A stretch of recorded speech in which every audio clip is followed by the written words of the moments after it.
ناظرین آداب۔ اس سے پہلے ہم کلام میں ہم الگ الگ شخصیات کو یہاں آنے کی زحمت دیتے رہے ہیں۔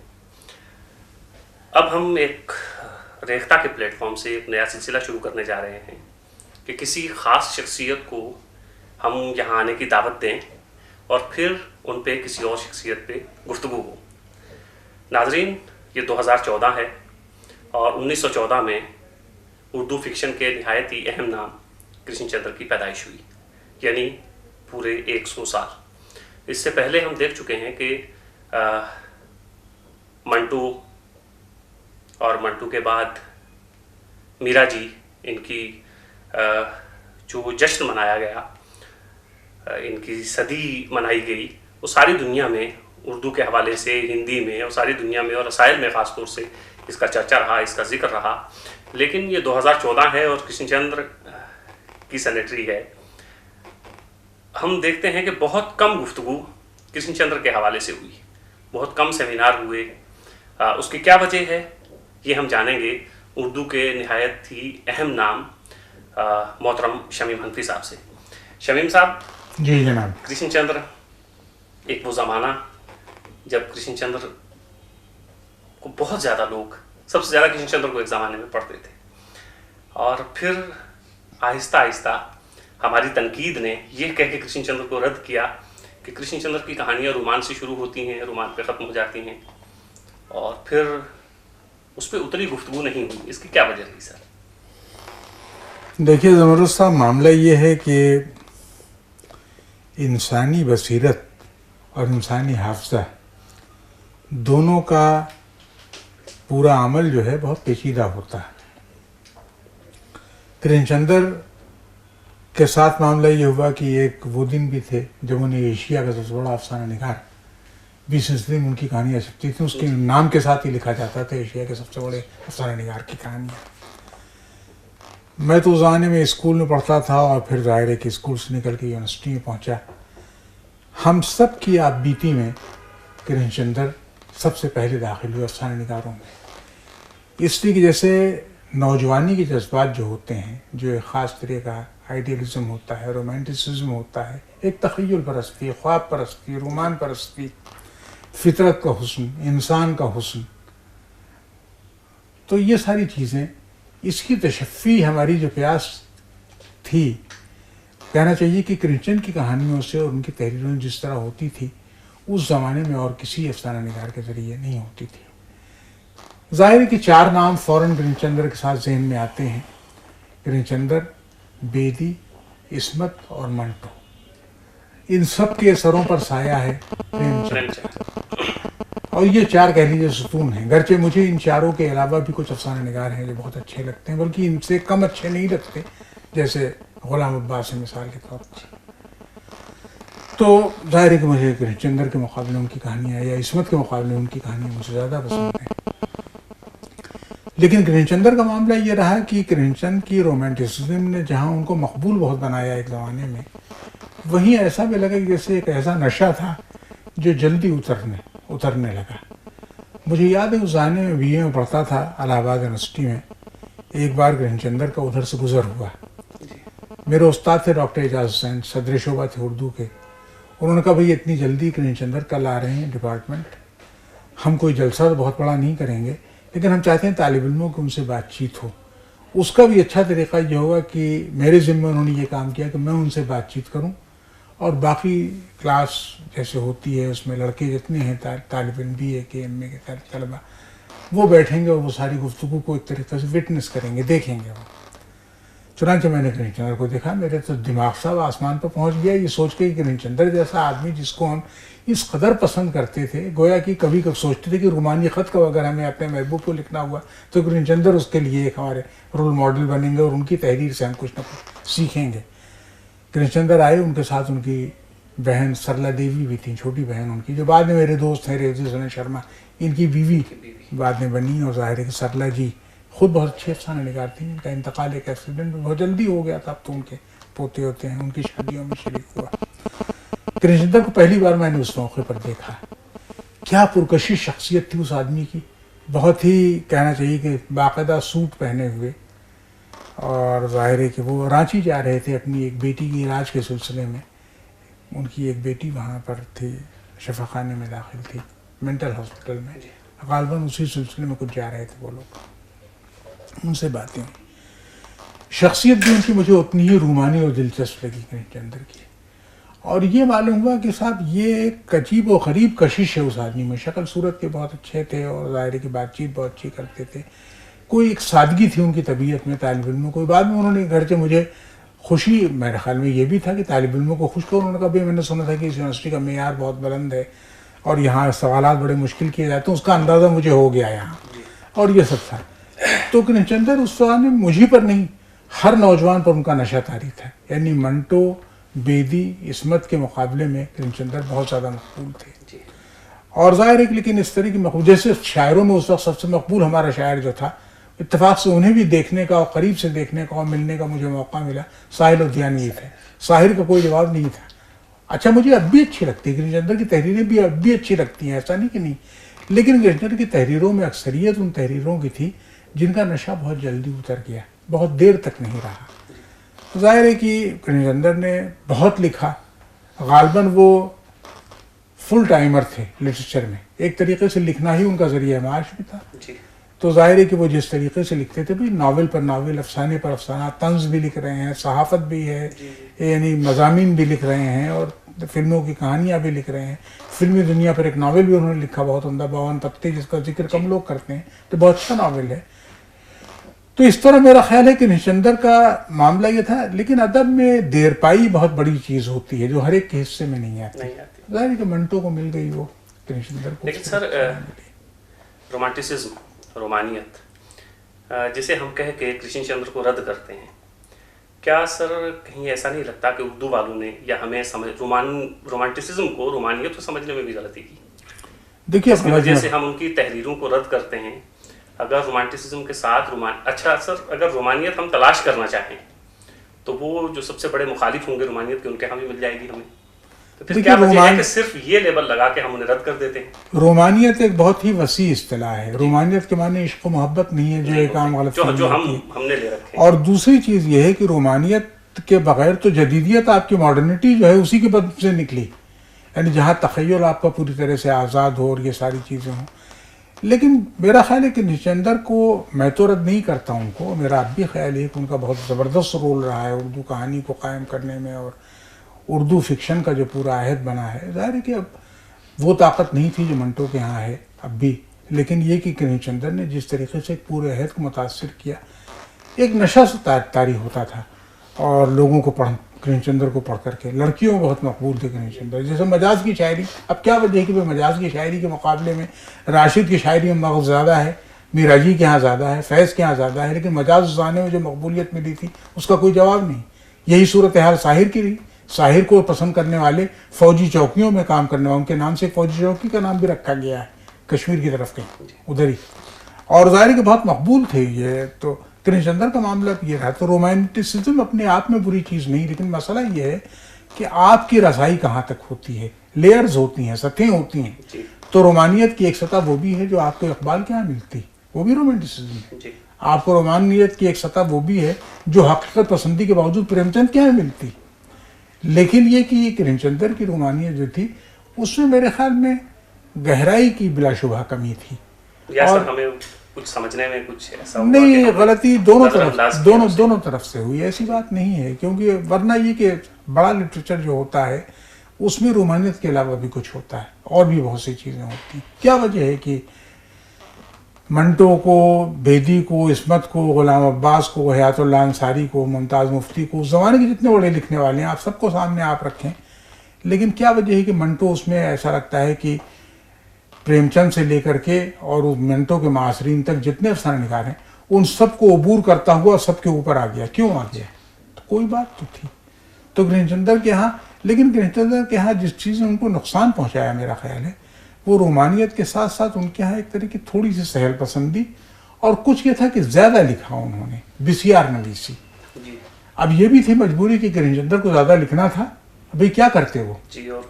اور ظاہر ہے کہ جس آدمی کا ذریعہ معاش وہی ہو, مکان کا کرایہ دینا ہے اس کو اپنا گھر چلانا ہے، خاندان چلانا ہے، اس کو اپنی ذاتی زندگی کے جو عالمیت ہے، ان کی بیٹی بیمار رہتی تھی، یہ سب مسائل ان کے ذاتی جو دکھ تھے کرن چندر کے، وہ اپنی جگہ پر ایک اچھی زندگی کا خواب وہ دیکھ رہے تھے. آپ ظاہر ہے کہ آپ کے ہم وطن تھے، باپ ان کے ڈاکٹر تھے، بچپن وہاں گزرا ہے، میری یادوں کے چنار میں بہت تفصیل سے انہوں نے ذکر کیا ہے. تو یہ سب چیزیں تو ضرورتیں کبھی کبھی یہ ہوتا ہے کرن چندر کو جس چیز نے خراب کیا وہ زیادہ لکھنے میں، اس لیے کہ تخلیق کی آگ کو ذرا سنبھل کر کے اس کو خرچ کرنا چاہیے، ورنہ اچانک ایک شعلہ. اصل میں ان کے ہاں جیسے آپ نے فرمایا سر، جب چیزیں ذریعہ معاش یہی تھی تو سب زیادہ لکھنا ہی تھا.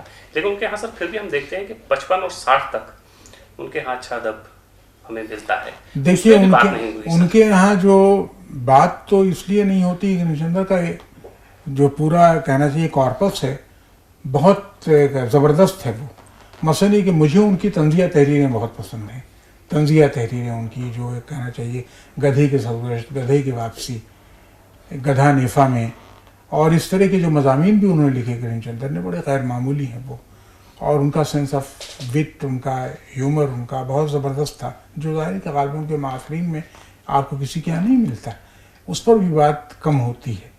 دوسری چیز یہ بھی ہوئی کہ کرن چندر کے ہاں تھوڑا سا یہ تھا کہ اوور رائٹنگ جو ہوتی ہے، ایک کہانی کہاں ختم ہو جانی چاہیے، شروع آپ کہاں کرتے ہیں وہ تو ٹھیک ہے، لیکن جو بات انتظار حسین نے کہی تھی کہ ادیب کو کہاں چپ ہو جانا چاہیے، یہ بھید شاید کرن چندر نے بھلا دیا تھا.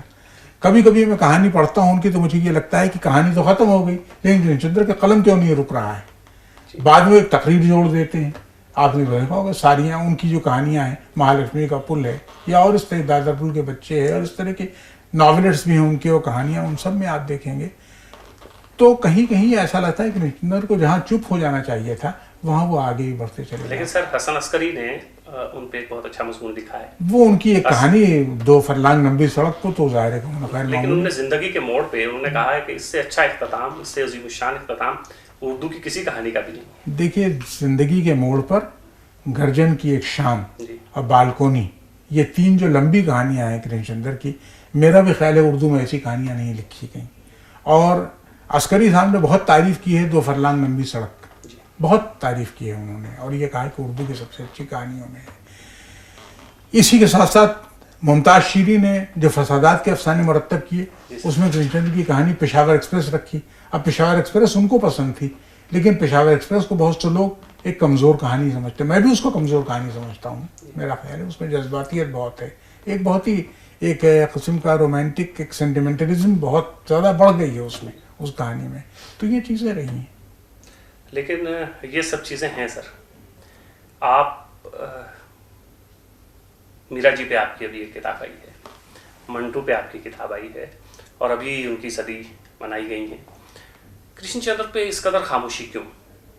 کیا کہیں نہ کہیں کچھ تعصب ہے، یا یہ کہ کوئی تعصب نہیں، کوئی تعصب. منٹو چونکہ پاکستان میں تھے اور پاکستان میں زیادہ پڑھنے لکھنے والے اردو زیادہ ہیں، یا کوئی اور وجہ ہے کہ ہندوستان اور پاکستان کے ادیب رائٹرز چپ ہیں، خاموش ہیں بہت کم. آپ نے دیکھا سر ایک جلسے کی صدارت آپ نے فرمائی، کینو ٹیٹر صاحب کا تھا، ممبئی میں ایک جلسہ ہوا کرشن چندر کو لے کے، باقی سب خاموش ہیں. دلی جیسی جگہ پہ کچھ نہیں. یونیورسٹی میں ہوا تھا، ہونا چاہیے تھا.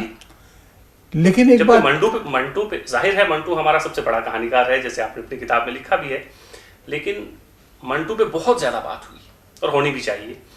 لیکن کرشن چندر پہ بھی کہیں نہ کہیں بات ہونی چاہیے تھی. نہ ہماری یونیورسٹیز خاموش ہیں، ہمارے شعبے خاموش ہیں، ہمارے ادارے خاموش ہیں. بڑا چھوٹا تو میں نے منٹو کو بھی نہیں کہتا، اور اس طرح میں نے کمپیریزن نہیں کیا منٹو کا دوسروں سے. لیکن میں یہ سمجھتا ہوں کہ منٹو کو جو چیز کہنا چاہیے ہمارے لیے بہت ریلیونٹ بناتی ہے، بامانی بناتی ہے، اس کو ہم اپنے تجربوں سے جوڑ کر دیکھ سکتے ہیں. ایک تو یہ کہ تقسیم کا پورا سانحہ ہماری اجتماعی زندگی میں 1857 کے بعد 1947 سب سے بڑا واقعہ ہے. اس کو بھلانا بھی مشکل ہے اور اس کو یاد کرنا بھی مشکل ہے. جب آپ بھلانا چاہیں تو بھلا نہیں سکتے، اس لیے کہ بہت بڑی ٹریجڈی تھی یہ ہماری اجتماعی زندگی میں، تہذیب میں. ہمارے محور تبدیل ہو گئے، بالکل زندگی کا نقشہ ہی بدل گیا.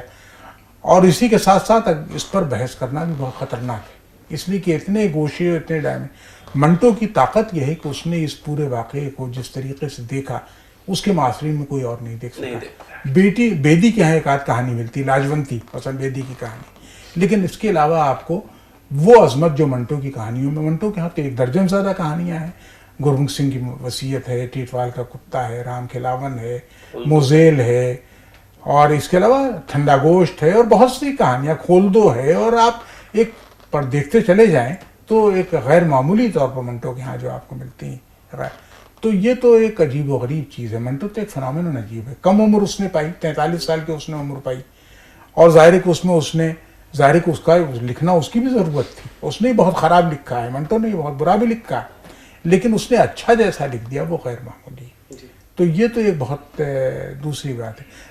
کریم چندر کے ساتھ جو واقعہ ہے وہ یہ ہے کہ اب لوگ اس کو، کریم چندر کو اپنے تجربے سے ریلیٹ کر کے شاید اس لیے نہیں دیکھ پا رہے ہیں کہ کہانی کا مزاج بہت بدل گیا، اور جو کہانی کا مزاج ہمارے زمانے تک بنتا چلا جا رہا ہے اس میں کریم چند کی ترجیحات کو جگہ کم ملتی ہے، منٹو کی ترجیحات کو زیادہ جگہ مل جاتی ہے. اس وجہ سے منٹو آج بھی ہمیں دلچسپ لگتے ہیں، بامانی رکھتے ہیں، کریم چندر نہیں رکھتے.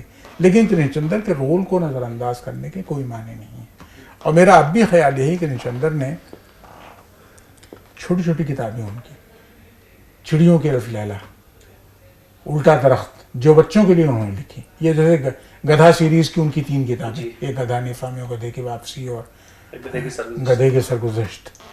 اس کے علاوہ جو کریم چندر کے ہاں ناول مجھے ان کے اچھے لگتے ہیں، اور کہانیاں مجھے ان کی کمزور لگتی ہیں. زیادہ تر کہانیوں میں ان کے یہاں کریم چندر کے یہاں، میں نے خود ایک بار انتخاب کرنے کی کوشش کی کریم چندر کے یہاں. مجھ سے انجمن ترقی اردو والوں نے کہا تھا کہ آپ ایک انتخاب کر دیجیے. میں نے پریم چند کا کیا تھا. پریم چند کی 350 کہانیوں میں سے 12 کہانیاں ایسی جو مجھے بے مثال لگیں بالکل. میں نے 12-14 جو بھی ہیں اس کتاب میں، وہ کتاب چھپی. کریم چندر کے ہاں میں سوچ رہا تھا کہ کم سے کم 10-15 تو مجھے ایسی کہانیاں مل جائیں جن کو میں بڑی کہانی کہہ سکوں. مجھے ناکامی ہوئی، نہیں مل سکی. تو مجھے یہ دلچسپ، آپ پڑھ جائیں گے ان کو، اس لیے ریڈیبلٹی بہت ہے کریم چندر کے یہاں. ایک زمانے میں تو ایسا لگتا تھا کہ جیسے ہم ایک کسی بہت ہی کہنا چاہیے کہ ایک ناکام عاشق کا خط پڑھ رہے ہیں، اور کہیں، اور جو ایک مزہ آتا ہے آدمی کو انسان کی زندگی کے اس طرح کے تجربات سے گزرنے میں، کریم چندر کو پڑھنے میں بھی آتا تھا. لیکن بس 1-2 بار آپ پڑھ لیجئے، پھر آپ کی طبیعت بار بار. لیکن کریم چندر اس کے برخلاف منٹو میں دیکھیے کیا وجہ ہے کہ بھئی توبہ ٹیک سنگھ لوگ تھکتے ہی نہیں، اس پر فلمیں بن رہی ہیں، اس کو بار بار اس کے تجزیے ہو رہے ہیں، بار بار لکھا جا رہا ہے. تو یہ چیزیں ایک الگ ہوتی ہیں. میرے خیال میں کسی لٹریچر کا دیرپا ہونا اور دلچسپ ہونا، یہ دونوں ایک باتیں نہیں ہوتی. جی، لیکن سر میرا سوال یہ تھا کہ یہ کمپیریزن منٹو اور کرشن چندر میں نہیں ہے. سوال یہ ہے کہ کیا کرشن چندر کی کہانیوں میں، یا کرشن چندر کے ناول میں، یا کرشن چندر کے فکشن جو انہوں نے لکھا ہے، وہ اس لائق نہیں ہے کہ 100 سال گزرنے کے بعد اس پہ بات ہو؟ بات تو کہیں نہیں ہو رہی بات تو کوئی رسالہ ایسا نہیں ہے. اب یہ تو کبھی کبھی ہوتا ہے ایسا کہ ہندی میں تو ان کی چیزیں پھر سے چھپ رہی ہیں. اب تو کتابیں بھی نہیں مل رہی ہیں، اسی لیے مجھے کبھی کبھی خیال آتا ہے کہ ہندی کی ریڈرشپ جو ہے وہ زیادہ اویئر ہے چیزوں سے، اور بہت کہنا چاہیے کہ پڑھنے کا شوق بہت ہے ان میں. اور اردو کی ادبی روایت سے بھی جو باخبری مجھے اپنے ہندی کے بعض دوستوں میں نظر آتی، کبھی کبھی مجھے خیال آتا ہے کہ شاید اردو کے بارے میں ہم یہ نہیں کہہ سکتے، اردو کے ادیبوں کے یہاں غالباً ہندی سے اس طرح کی باخبری نہیں ملتی. تو اس میں ایک فرق ہے. اور کریم چندر کا معاملہ یہ ہے کہ دیکھیے آپ، غلام عباس پر کون بات کرتا ہے؟ غلام عباس تو بہت بڑے لکھنے والے تھے. کرشن چندر کی یہ صدی ہے نہیں ہے غلام عباس کی بھی. اب دیکھیے یہ صدی تو خواجہ احمد عباس کی بھی ہے 2014. لیکن یہ کہ اب ظاہر ہے کہ خواجہ احمد عباس کا بھی غیر معمولی طور پر ان کا کارنامہ رہا ہے. صحافت میں دیکھیے آپ، انسان بہت غیر معمولی تھے. فلمیں بنائی انہوں نے، جرنلسٹ عجیب و غریب. بھائی دی لاسٹ پیج بلٹس میں ان کا چھپتا تھا. آزاد قلم کے نام سے اردو میں لکھنا شروع کیا، ہندی میں لکھنا شروع کیا انہوں نے. اس کے علاوہ انہوں نے ناول لکھا، انقلاب ایک بڑا ناول ہے. اور پھر ان کی کہانیاں بہت ہیں، ڈرامے بہت ہیں، سب کچھ ہے. کہاں ذکر ہوتا ہے؟ لیکن سر خواجہ احمد عباس کے ہاں صحافتی رنگ بہت، صحافی تھے ہی وہ، وہی لیکن رنگ. کرشن چندر میں اور ان میں کہیں نہ کہیں ہمیں فرق کرنا پڑے گا. تو کرشن چندر بلا شبہ ان سے زیادہ ممتاز ادیب ہیں. ہماری ادبی تاریخ میں کرشن چندر کی حیثیت ان سے بڑی ہے، یقیناً بڑی ہے. اور کرشن چندر کا نام جب بھی لیا جائے گا احترام سے لیا جاتا ہے. بیدی، منٹو، عصمت، یعنی پریم چند کے بعد جب آپ نام لیتے ہیں 4 بڑے افسانہ نگاروں کے، تو انہی کا نام آتا ہے. اس وقت آپ غلام عباس کا نام بھی لیتے، جو میرے خیال میں بہت اچھے افسانہ نگار تھے، بلکہ ان کی بعض کہانیاں تو مجھے منٹو کی کہانیوں سے اور بیدی کی کہانیوں سے کمتر نہیں لگتی کسی صورت میں. لیکن یہ کہ یہ دیکھیں ایک چیز اور بھی ہے کہ اب جیسے صدی گزر گئی، فیض صاحب کا بڑا چرچا ہوا، راشد کا بھی چرچا ہوا ایک حد تک، میرا جی کا کتنا چرچا ہوا، میرا جی کا چرچا کتنا ہوا. اور بہت سے لوگوں نے، میں نے تو یونیورسٹیوں میں دیکھا اساتذہ کو کہ میرا جی کا نام آیا اور ان کے ماتھے پر شکنیں دکھائی دیتی ہیں. تو یہ افسوس کی بات ہے کہ ہمارے یہاں بہت سی چیزیں، اور یہ ذکر یونیورسٹیوں میں وائرل کرنا چاہیے. اور بمبئی یونیورسٹی نے وہ سیمینار کیا تھا کانفرنس، اس میں ہم گئے تھے، شریک ہوئے تھے. سلما صدیقی اس میں مہمان خصوصی تھی، میں نے اس میں ایک مرکزی جو کلیدی خطبہ تھا وہ دیا تھا. اور بہرحال بامبے کا تو بہت خرچ تھا بامبے پر کرن چندر کا، اس لیے کہ اس شہر میں تو کرن چندر نے زندگی گزاری اور وہاں ان کو جاننے والے، وہاں بھی ویسے بھی ایک بڑی اہم جگہ رہی ہے وہاں بمبئی، تو وہاں کے افسانہ نگار بھی جمع تھے اور نئے لکھنے والے بہت سے تھے. یہ سب تو ہونا چاہیے کرن چندر. یہ خاموشی جو ہے نا سر، اس کو توڑنے کی ہم نے ریختہ نے کوشش کی ہے، اسی لیے ہم نے یہ ایک سیریز شروع کی ہے، آپ کو زحمت دی. اور سب سے پہلے ہم نے آپ پہ جو گفتگو کی وہ کرشن چندر کے حوالے سے ہی کی کہ اگر یہ اکیڈمیز خاموش ہیں، یا خاص طور سے یونیورسٹیز، سر یونیورسٹیز میں کچھ نہیں ہو رہا ہے، تو ہم ریختہ کے پلیٹ فارم سے کچھ کریں. ایک بے حسی تو دیکھیے ہمارے پورے ادبی معاشرے پر طاری ہے. ہمارے ادیبوں میں اپنے بارے میں باتیں کرنے کا رجحان بہت تیزی سے بڑھا ہے. مجھے جو دن یاد آتے ہیں جو میں نے اپنی جوانی جس ماحول میں گزاری اور طالب علمی کا دور، ادیب اپنے بارے میں باتیں نہیں کرتا تھا. اب تو مصیبت یہی کہ وہ اپنے بارے میں ڈھونڈتا ہے کہ کن خطوں میں اس کا نام آ گیا ہے، کہاں ذکر ہے، اس کی کتاب چھپی ہے، ایک اتنی سی کتاب چھپی ہے تو کتنے لوگوں نے اس کا ذکر کیا ہے، رسم اجرا کے جلسے ہو رہے ہیں، تقریریں ہو رہی ہیں. پہلے یہ سب نہیں ہوتا تھا. مجھے نہیں آتا تھا کہ کرن چندر کی کسی کتاب کی اجرا کا جلسہ ہو. ارے وہی کتاب چھپی، دوستوں میں بیٹھے اور کچھ اپنا ایک شام منا لی، تھوڑی سی تقریب ہو گئی بس. تو یہ بے حسی اور ایک یہ کاروباری کتاب کو ہمارے زمانے میں پروڈکٹ سمجھا جانے لگا ہے. تو اب یہ بھی دیکھا جاتا ہے کہ کرن چندر کے منٹو کے نام پر تو لوگ جمع ہو جاتے ہیں، سر غالب کے نام پر ہو جاتے ہیں. بھئی غالب کے زمانے میں اور بھی شاعر تھے، غالب کے اور میر کے علاوہ ہی بہت شاعر ہیں اردو میں، لیکن کتنے لوگوں کا ذکر ہوتا ہے. تو مسئلہ یہ ہے کہ کبھی کبھی ہوتا ہے بعض سکے چل جاتے ہیں، کچھ سکے نہیں چل.